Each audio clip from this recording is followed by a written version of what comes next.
If you go to the end of the road, past Johnson's house, on the left you will see a field with some old fruit trees in it.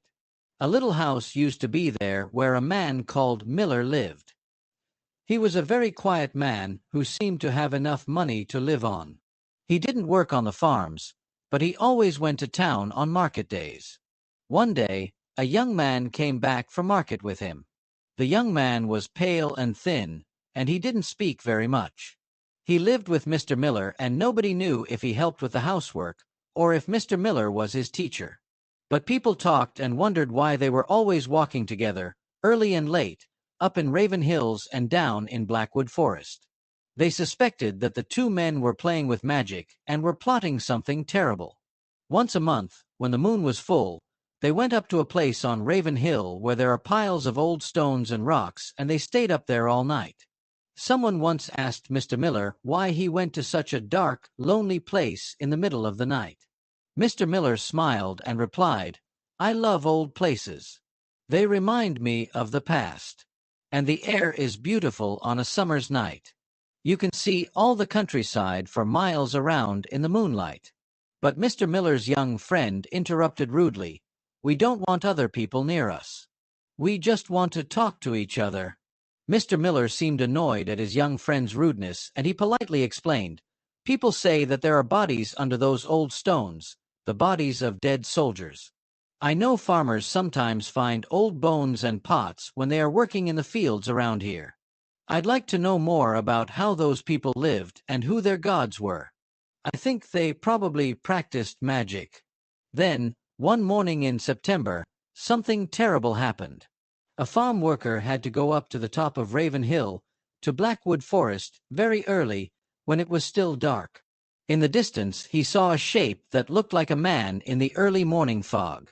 As he came nearer, he saw that it was a man.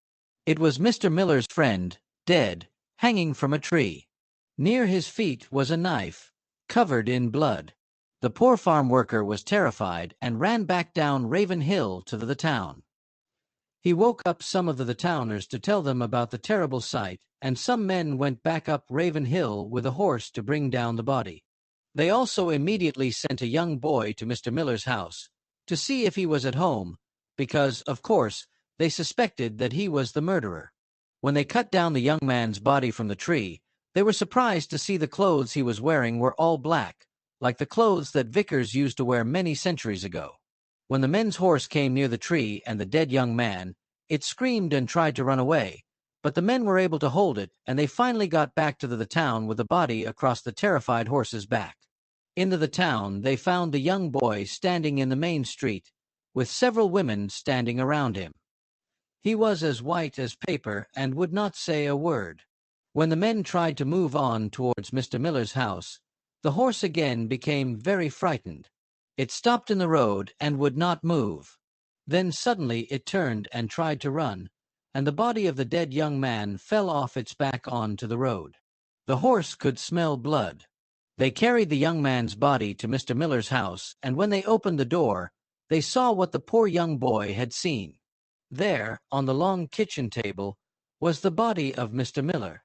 Tied round his eyes was a black handkerchief, and his hands were tied behind his back. His chest was cut open from top to bottom, and his heart was gone. It was an awful sight. The men ran outside for some fresh air. The smell of death in that room was so terrible. Later, they put the young man's body next to Mr. Miller's, and they looked carefully round the house. Why were these two men dead? How did they die? In one of the cupboards they found a small green bottle of strong medicine often used to put people to sleep.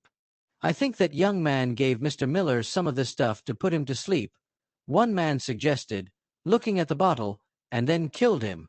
Goodness knows why. Perhaps he needed Miller's heart for his magic. Then later, perhaps, he was sorry about murdering his friend and went up Raven Hill and killed himself well, for the towners decided that the two dead men could not lie in the graveyard near the church. They never came to church, and they didn't believe in God, they said. They believed in unnatural things, in magic.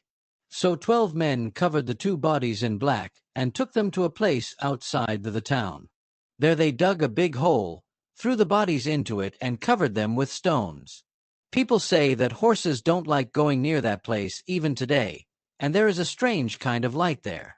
One day, some time later, some people walking along the road found a pool of blood across it. In the blood there were fat black flies, feeding. One man went to get some water and they washed the blood away, but the flies flew up into the air like a dark cloud and flew towards Mr. Miller's house. The towners decided that no one should live in that house anymore, so they set fire to it.